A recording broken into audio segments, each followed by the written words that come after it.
Yeah, that's right. For all their spending, they just couldn't buy a goal tonight, Chelsea, and that's been the problem for them of late. That's 8 of their last 13 games in which they've failed to score. And as Dave said there, they'd 19 attempts on goal, 8 on target, and just could not beat Gregory Kobel in the Dortmund goal. And when they did, Emre Can cleared one off the line. Richard, what do you make of Chelsea this evening? I thought the first half they were very conservative in how they set up and how they played, and then the second half they came at Dortmund a little bit. They got more bodies forwards, they created a lot more opportunities, the fullbacks got more involved, and they looked much better side in the second half, but they got done on the counter-attack, which they would have known before the game that's what Dortmund wanted, and they'll be disappointed, I think, to concede the goal, but they'll have that bit of belief in they're still in the tie. They looked a better side in the second half, but again, their biggest problem, like we said beforehand, is scoring goals and having that real threat in and around the centre of the box.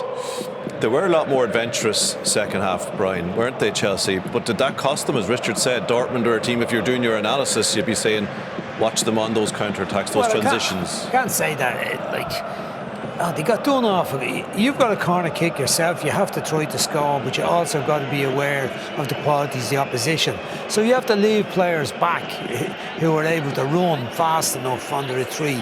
Often attacking teams now, when they have a corner, they leave some of their own attackers in defensive positions so they can get the big men in the box. And that's what they did tonight. But they got caught out because Adeyemi was just too fast for them, and Mudryk wasn't experienced enough to spot danger from his position when we look at it more closely. But overall, I thought it was a very satisfactory performance. And the second half, they played some really good stuff. And Joe Felix, as we predicted before the match, will be a really good player for Chelsea for the rest of this season. He was probably our main man tonight. But they were much better. There was a lot of cohesion. You think they're getting there? You see progress, do you? Yeah. Well, I mean, it's not about getting there. This competition, as Richard said, they've only one competition they can win this year. Yeah. This is it. They're out of everything else, so they've got to do one match. They've only got one match. Yeah. But the surprising thing tonight was that Dortmund, who are not known for the defending, I pointed out that Rangers knocked them out last year and they conceded 6 goals over the 2 games, 4 at home.